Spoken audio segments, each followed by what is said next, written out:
तो हमने लेके आ गया एक हाथ में लाइट, और ये लाइट को मुझे अगर इमिट करना है तो मैं इसको क्या करूं, सिंपल सा करंट दे दूं। तो हमने करंट दिया तो लाइट इमिट हो गया। जैसे ये फैन है, ये फैन को मुझे ऑन करना है तो मुझे इलेक्ट्रिक करंट प्रोवाइड करना पड़ेगा, तो फैन स्टार्टिंग हो जाएगा। तो बच्चों इलेक्ट्रिक करंट किस तरह प्रोवाइड करना पड़ेगा और इलेक्ट्रिक करंट कितना चार्जेस देना पड़ेगा फैन और लाइट को, बस वही डिस्कस करना है हमको आज के लेक्चर में। तो मेरा नाम है शोएब और आज हम डिस्कस करते हैं आपके क्यूट से प्यारे से चैनल के ऊपर, शोएब सर की फिजिक्स लैब के ऊपर। ओके, तो आज चालू करते हैं बच्चों करंट इलेक्ट्रिसिटी का पार्ट, इंट्रोडक्शन पार्ट देखेंगे करंट इलेक्ट्रिसिटी का, और रोटेटरी इलेक्ट्रिसिटी भी देखेंगे हम, है ना, कि अगर चार्ज रख दिए तो कैसा रोटेटरी करता है। तो बिना रुकावट के चालू करते हैं करंट इलेक्ट्रिसिटी। तो करंट इलेक्ट्रिसिटी थोड़ी सी डेफिनेशन देख लेंगे करंट इलेक्ट्रिसिटी की होती क्या है। तो कहना ऐसा है, the rate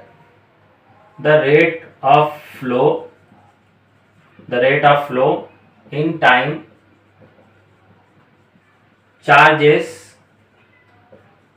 passing through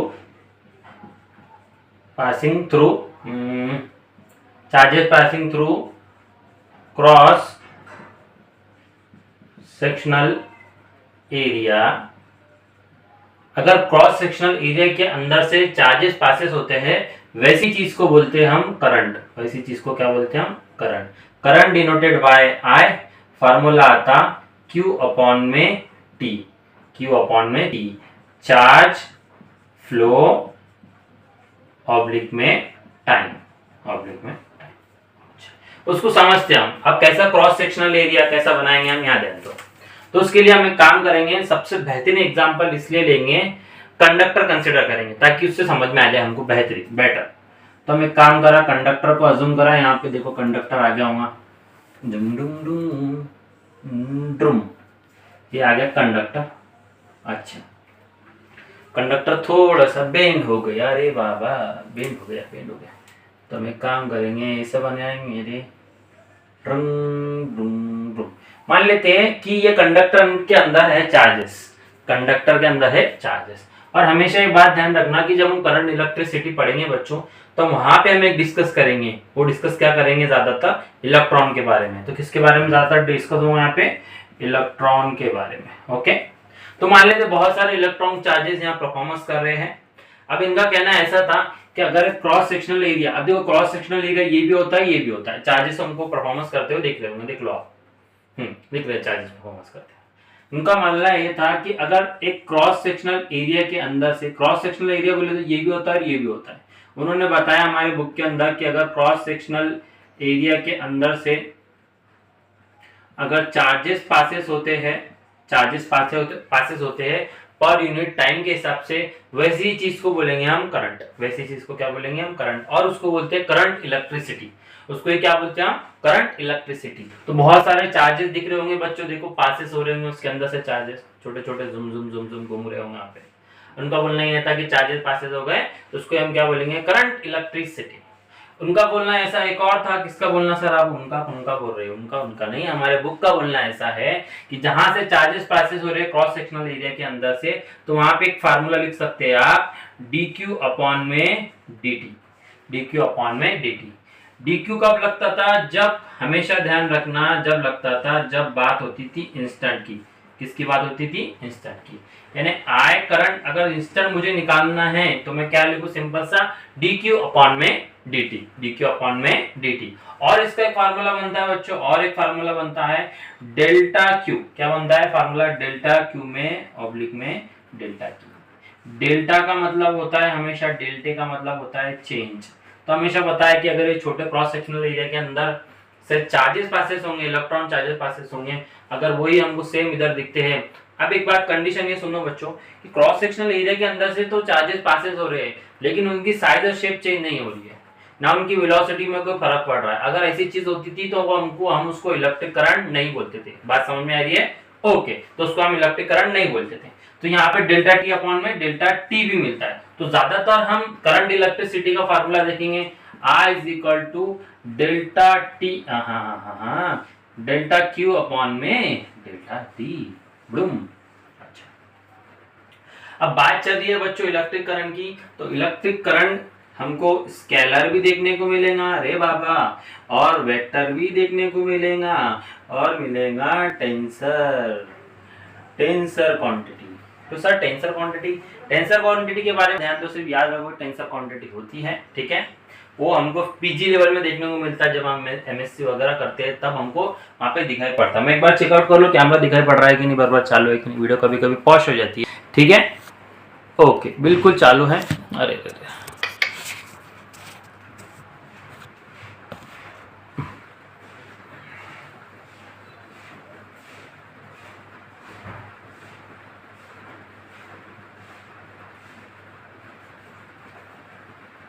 okay, camera थोड़ा सा मिसमैच हो गया था। अच्छा, अब इनका बोलना ऐसा है कि ये समझ में आ गया इलेक्ट्रिक करंट, ओके, जो क्रॉस सेक्शनल एरिया था उसके अंदर से पासिंग होने वाले चार्जेस, उनकी वैल्यू कितनी मिलती है, तो उनकी वैल्यू मिलती है 6.25 इंटू 10 की पावर 18, यानी कि इतने क्रॉस सेक्शनल एरिया के अंदर से इतने वैल्यू से परफॉर्मेंस करते हैं कौन, तो इलेक्ट्रॉन चार्जेस। कौन परफॉर्मेंस कर रहा है इतने इसमें, तो इलेक्ट्रॉन चार्जेस। इतनी बात समझ में आ रही है। तो और अगर मैं इसके एसआई यूनिट की बात करूं, एसआई यूनिट क्या होता है इसका, एसआई यूनिट होता है बच्चों, एसआई यूनिट क्या होगा उसका, कूलम पर सेकंड।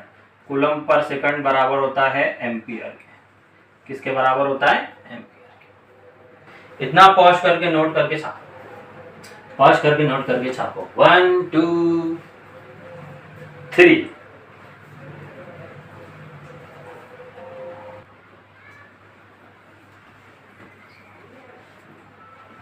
हो गया, 1 2 3।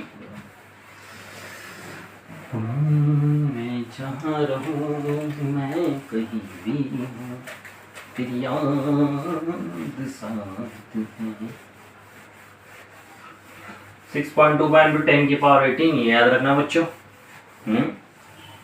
याद रखेंगे सर हम कुछ नहीं भूले, कोई भी नहीं भूले हम। चार्जेस के बारे में याद है, इलेक्ट्रोस्टैटिक के बारे में सर, पुरानी बातें पुरानी चीजें हम याद नहीं रखते हैं, लेटेस्ट में बताओ क्या है। अच्छा देखो, करंट इलेक्ट्रिसिटी के बारे में पता चल गया आपको। हाँ, अब एक होता है रोटेटरी या ट्रांसलेटरी मोशन जो करंट कैरिंग करता है। फॉर एग्जांपल के लिए मान लेते कि हम पढ़ने वाले हैं ट्रांसलेटरी रे, वाई को लंगड़ा हो गया, ट्रांसलेटरी करंट मान लेते करंट। इसके अंदर क्या देखना है बच्चों, इसके अंदर एक चीज देखना है बच्चों को, सिंपल सा कि ऐसा, सर ये ऐसा क्या ले लिया आपने, हमने लिया एक करंट सर्कुलर लिया सर, ये करंट सर्कुलर। अच्छा, करंट सर्कुलर्स के अंदर से हम करेंगे चार्जेस, पासेस क्या कर रहे हैं हम, चार्जेस पासेस करें कुछ इस तरह, ड्रम ब्रुम ट्रुम ग्रुम, ब्रुम ड्रुम ट्रुम। तो इतने चार्जेस हमको ब्रुम ड्रुम ड्रुम ड्रुम दिखे, अगर चार्जेस एज इट इज दिखते हैं और ये पर यूनिट सेकंड के अंदर से पासेस होते हैं एक करंट रोटेटरी या ट्रांसलेटरी मोशन के अंदर, और चार्जेस हमको एज इट इज दिखते हैं, तो वैसे चीज को बोलते हैं हम ट्रांसलेटरी करंट। वैसे चीज को हम क्या बोलते हैं, ट्रांसलेटरी करंट। इसमें कुछ ड्रास्टिक चेंज नहीं होना चाहिए बच्चों। अगर ड्रास्टिक चेंज हो चुका है, वीडियो चालू है कि नहीं, हाँ ड्रास्टिकली चेंज हो गया है अगर, तो अगर चेंज हो रहा है तो फिर कोई काम की बात नहीं है, इसका मतलब ये ट्रांसलेटरी करंट नहीं। इसकी इक्वेशन क्या लिखेंगे बच्चों, सिंपल सी इसकी इक्वेशन लिखेंगे, I is equal to N Q upon में टी, एन क्यू अपॉन में टी। बच्चों एन यहाँ पे होता है नंबर ऑफ पार्टिकल, अच्छा, क्यू तो पता है चार्जेस, क्यू क्या होता है, चार्जेस या इलेक्ट्रॉन। टी क्या होता है, टी होता है टाइम, टी क्या होता है, टाइम। अगर हम गौर करेंगे तो इतने पार्टिकल हमें इधर दिखाई पड़ रहे हैं, बस इनका बोलना यह है कि अगर सेम एज इट इज दिखाई दे रहे हैं एक करंट के अंदर से, जो ट्रांसलेटरी रोटेटरी के अंदर से जुम जुम करते इधर आ रहे हैं, तो हम उसको ही क्या बोलेंगे, ट्रांसलेटरी करंट। उसमें ड्रास्टिक चेंज नहीं होना चाहिए। ये फार्मूला उसका बनता है, इसका फार्मूला ये बनता है। उसका फार्मूला एक और बनता है, I is equal to N Q T A. Sir ये ए मतलब एरिया, ए मतलब एरिया। इतने एरिया में से पासेस हो रहे हैं इतने करंट जो हमको सेम एज इट इज दिख रहे हैं, उसको ही हम बोलेंगे बच्चों ट्रांसलेटरी करंट। उसको क्या बोलेंगे हम, ट्रांसलेटरी करंट। ओके, अब हमने देख लिया ट्रांसलेटरी करंट। इक्वेशन दे देते एक नंबर, इक्वेशन दे दिए एक नंबर, इसको इक्वेशन देते सेकंड नंबर। इसमें क्या देखना है, इसमें सिंपल सी देखना है हमको कि रोटेटरी मोशन हो गया तो क्या मिलेगा। रोटेटरी मोशन कब देखेंगे, जब चार्जेस परफॉर्मेंस करता। तो सिंपल सा हम एक काम करेंगे, ऐसा एक डायग्राम कंसिडर करेंगे, ठीक है। डायग्राम हमने कंसिडर कर दी है, तो डायग्राम के अंदर एक मान लेते हैं कि सेंट्रल ऑफ पॉइंट से एक चार्जेस परफॉर्मेंस कर रहा है, कुछ रेडियस r से। तो फिर रोटेटरी अगर परफॉर्मेंस कर रहा है तो इक्वेशन बताओ करंट की क्या निकलने वाली है। तो अगर करंट की वैल्यू निकालना है, सिंपल सा मेरे को जो रोटेटरी नहीं है, रोटेटरी है लेकिन सर्कुलर जैसा परफॉर्मेंस कर रहा है, उसकी इक्वेशन देखना है। तो सिंपल से हम इक्वेशन लिखेंगे I is equal to N Q. I is equal to क्या लिखेंगे हम, एन क्यू लिखेंगे। अच्छा, परफॉर्मेंस कैसा कर रहा है बच्चों, अगर हम देखें तो परफॉर्मेंस कैसा कर रहा है, तो परफॉर्मेंस ये ऐसे भी कर सकता है Q अपॉन में T, इतना भी ऐसा परफॉर्मेंस कर सकता है। सर्कुलर मोशन पढ़ा होगा ना, सर्कुलर मोशन पढ़ा होगा ना, थोड़ा सा डिस्टर्ब हो गया था का, मतलब थोड़ा पानी हो गया, पानी आ रहा है तो ऊपर। अच्छा, तो आपने सर्कुलर मोशन तो पढ़ा होगा ना, Q अपॉन में T। अगर ये चार्जेस सर्कुलर मोशन परफॉर्मेंस कर रहा है उसको हम क्या बोलेंगे, rotatory motion, rotatory current carrying electricity, उसको भी हम ऐसा बोल सकते हैं, ठीक है। तो I इज इक्वल टू हम क्या लिखा, N Q is equal to Q upon में T। अच्छा देखो, चार्जेस यहाँ परफॉर्मेंस कर रहा है Q नाम से चार्जेस परफॉर्मेंस कर रहा है। अगर Q नाम से चार्जेस परफॉर्मेंस कर रहा है मतलब सरकमफ्रेंस ऑफ सर्कल ले रहा है। क्या ले रहा है रे बेटा, सर्कल परफॉर्मेंस कर रहा है, रे बाबा। सर्कल परफॉर्मेंस कर रहा है मतलब 2 पाई r घूम रहा है। 2 पाई r कब रहता था, टाइम रिवॉल्यूशन के अकॉर्डिंग। यानी Q इज इक्वल टू मैं क्या लिख सकता, 2 pi r। Q is equal to क्या लिख सकता, 2 पाई r। यानी रोटेटरी चार्ज के अंदर Q is equal to 2 pi r upon v, Q upon में 2 पाई r इतना मोशन करता है। कितना मोशन करता है, 2 पाई r अपॉन में Q, ठीक है। अब देखो, अब ये चार्जेस तो परफॉर्मेंस कर रहा है, पर वेलोसिटी का क्या, तो हम बोलते हैं कि QV नाम से 2 पाई परफॉर्मेंस कर रहा है, R परफॉर्मेंस कर रहा है। QV नाम से 2 पाई R अपॉन परफॉर्मेंस कर रहा है। सर कैसा बोल दिए, क्योंकि वेलोसिटी से परफॉर्मेंस कर रहा है। हमने एक चीज देखा था सर्कल के अंदर, सर्कल सर्कुलर मोशन भी परफॉर्मेंस करता है, सर्कुलर मोशन और सिंपल भी, जैसे सादे वाला वो भी परफॉर्मेंस करता है। सेंटर रेडियस भी करता है, सर्कुलर मोशन भी परफॉर्मेंस करता है। तो 2 तरीके से चलता है सर्कल। ये तो पता है ना, मैं सर्कुलर मोशन का इंट्रोडक्शन पार्ट डाला था क्या, शायद नहीं डाला मैंने सर्कुलर मोशन, नहीं डाला नहीं मैं सर्कुलर मोशन। सर्कुलर मोशन 2 तरीके से करता है, एक लीनियर तरीके से, हाँ याद आ गया, एक लीनियर तरीके से, एक सर्कुलर परफॉर्मेंस तरीके से, ठीक है। तो अगर ये V देखा तो ये V हो गया लीनियर तरीके से। अगर मैं सर्कुलर देखना चाहूँ तो सर्कुलर के जगह में लिख सकता Q ओमेगा अपॉन में 2 पाई। सर V अपॉन R के जगह हम लिखते हैं ओमेगा। ये तो इक्वेशन थी सर्कुलर मोशन की, जो लीनियर सर्कुलर मोशन और एंगुलर सर्कुलर मोशन की, वहां पे इक्वेशन ये थी। यानी V अपॉन R की जगह क्या लिख सकते हैं, ओमेगा। यानी कि अगर सर्कल में चार्जेस करंट कैरिंग परफॉर्मेंस करता है तो इक्वेशन क्या मिलेंगी, Q ओमेगा ऑब्लिक में 2 पाई। Q ओमेगा इज अपॉन में, Q ओमेगा अपॉन में 2 पाई। ओके, इतनी बात समझ में आ रही है, इतनी बात ध्यान में आ रही है। ओके, तो पॉज करके जल्दी से छापो, फिर क्लियर कर दो। 1 2 3। अच्छा, अब इसके बाद पढ़ना है बच्चों हमको करंट कैरीज। करंट कैरीज क्या होता है? करंट कैरीज क्या होता है?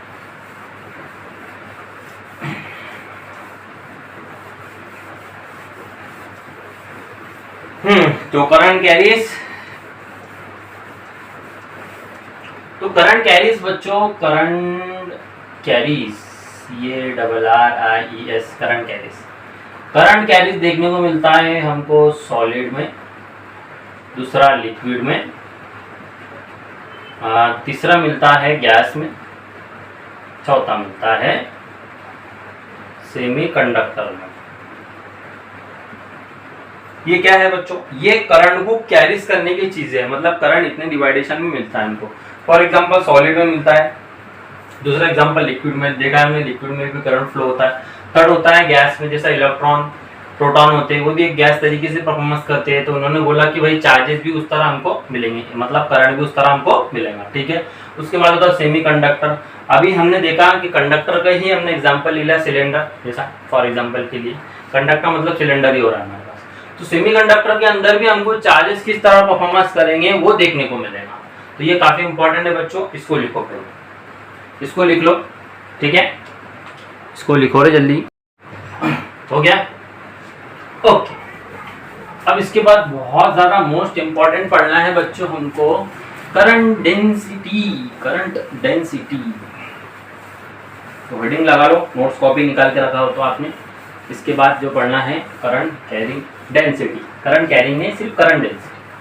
तो करंट डेंसिटी हमको पढ़ना है, हेडिंग लगा लो। उसके बाद करंट डेंसिटी, करंट की डेंसिटी, करंट की डेंसिटी, करंट की डेंसिटी हमको अगर देखना है सिंपल सा, तो उनका बोलना ऐसा है कि सिलेंडर तो आपके पास होना ही चाहिए, मतलब कंडक्टर हो।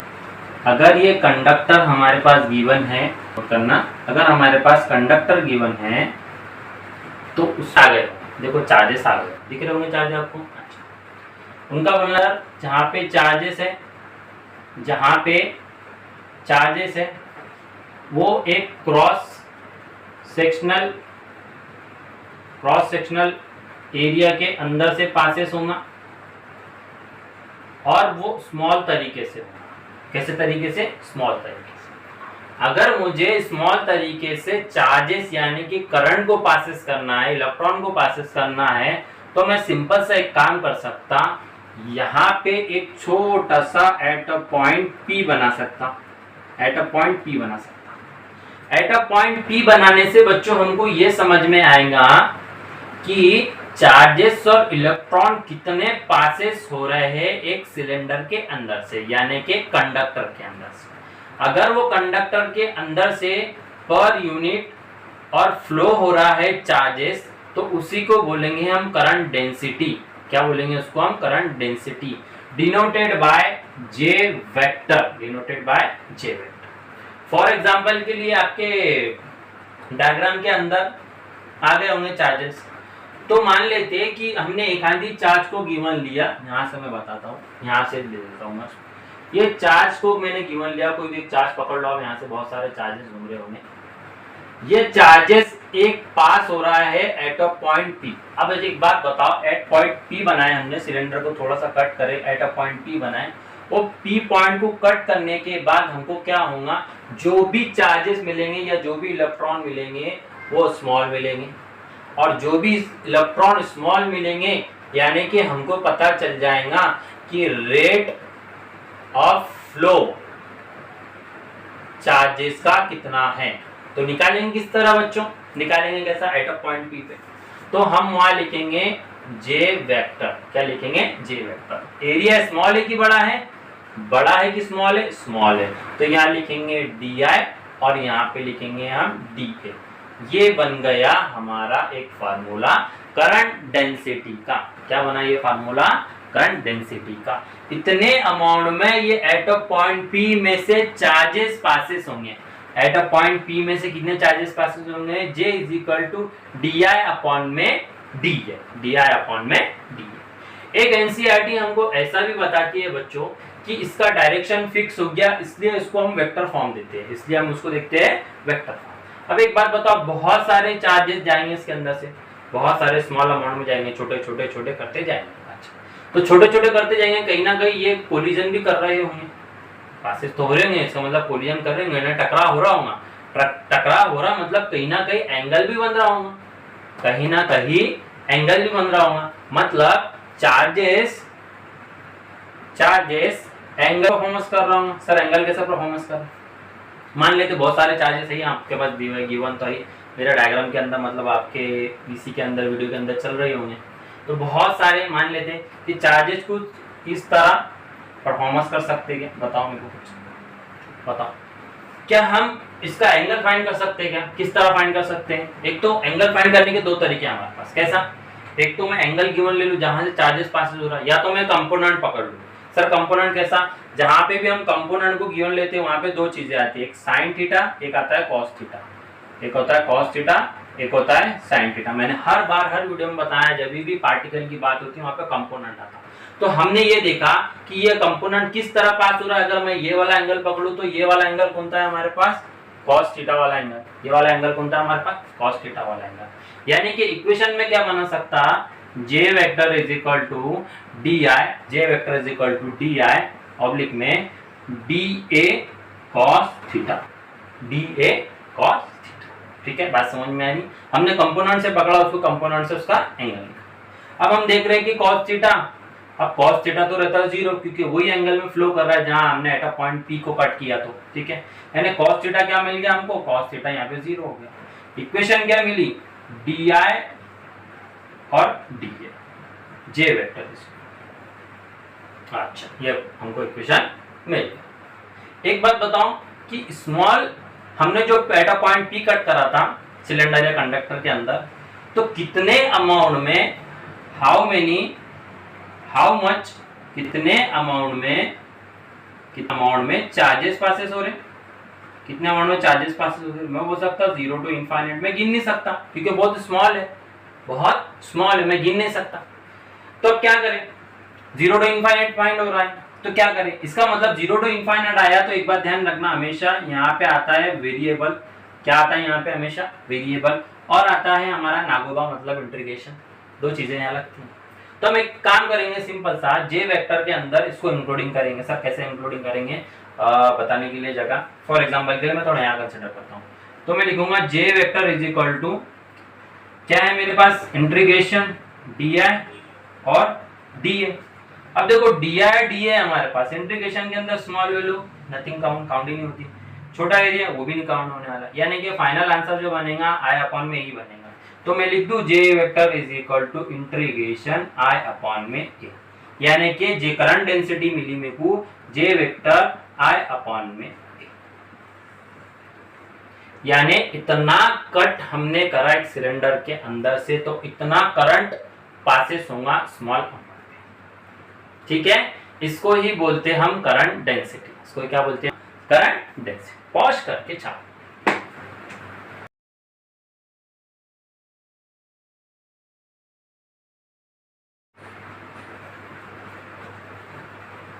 छापा, छापा कह रहे, छापा मतलब छाप देना, बुक में रजिस्टर में नोट। ओके, अच्छा एक बात सुनो, यहाँ पे करंट भी आया है और कंडक्टर भी आया है। तो कंडक्टर के अंदर ज्यादातर हम इसको फार्मूले को और ऐड कर सकते हैं। सर कैसा ऐड हो सकता है फार्मूला? तो हम लिख सकते हैं J is equal to rho E. क्या लिख सकते हैं? J is equal to rho E. Sir ये ऐसा कैसा फार्मूला बना दिया आपने? J vector is equal to rho. देखो परफॉर्मेंस अगर चार्जेस कर रहा हूँ, चार्जेस ने जितने बार परफॉर्मेंस करा मतलब इलेक्ट्रिक फील्ड परफॉर्मेंस हो रही, यानी कि इसके अंदर से इलेक्ट्रिक फील्ड भी फाइंड हो रही। गौर करेंगे तो इसका मतलब जो मैंने लिखा रो या सिग्मा लिखा, मैंने सिग्मा इसलिए लिखा क्योंकि सिलेंडर में सिग्मा हम काउंट करते हैं एक चार्जेस के अंदर, और ये फार्मूला बनता है ई अपॉन में रो। ये डेंसिटी मतलब सिग्मा, ये मतलब रो, ये सिग्मा बाय ये रो। ठीक है, तो ये कैसे लिख दिया सर आपने? ये रो बोले तो पर डेंसिटी वॉल्यूम एक चार्ज के अंदर एट अ पॉइंट में से कितनी पास हो रही है, तो हम ये फार्मूले को भी ऐसा बना सकते हैं। ओके ओके, ये भी नोट कर लेना। ठीक है, मैं एक बार देख लूँ लेंथ काफ़ी बड़ी ना हो जाए वीडियो की। स्टार्टिंग है वीडियो, इंट्रोडक्शन पार्ट काफ़ी है। ठीक है, इसके बाद जो कंसिडर करने वाली चीज़ है हमारे पास बहुत ज़्यादा इंपॉर्टेंट है, नेक्स्ट टॉपिक में हम डिस्कस करेंगे, वो होने वाला है बच्चों ड्रिफ्ट वेलोसिटी। क्या होने वाली है? ड्रिफ्ट वेलोसिटी, और होने वाला ओहम्स लॉ और रेजिस्टेंस। अब ये क्या होते तीनों चीज़ें हम सेकंड टॉपिक में देखेंगे, अब सेकंड टॉपिक में डिस्कस करेंगे, ठीक है। थोड़ी क्या है ना, जबान का मेरी प्रॉब्लम है बचपन से, बम्बल होती है, बम्बल मतलब वाई जो वर्ड होते हैं ना बर्बर नहीं पकड़ते, स्लीप होती है, ठीक है। तो उसको थोड़ा सा स्किप मार के, ठीक है, लेक्चर पे ध्यान देना, अगर कोई ऐसी गलती हो तो मैं खुद ही हंस देता हूँ, ओके। तो बाकी जो हम डिस्कस करेंगे नेक्स्ट टॉपिक के अंदर डिस्कस करेंगे। तो लाइक सब्सक्राइब करें हमारे चैनल को, शोएब सर की physics lab. Okay, thank you and bye.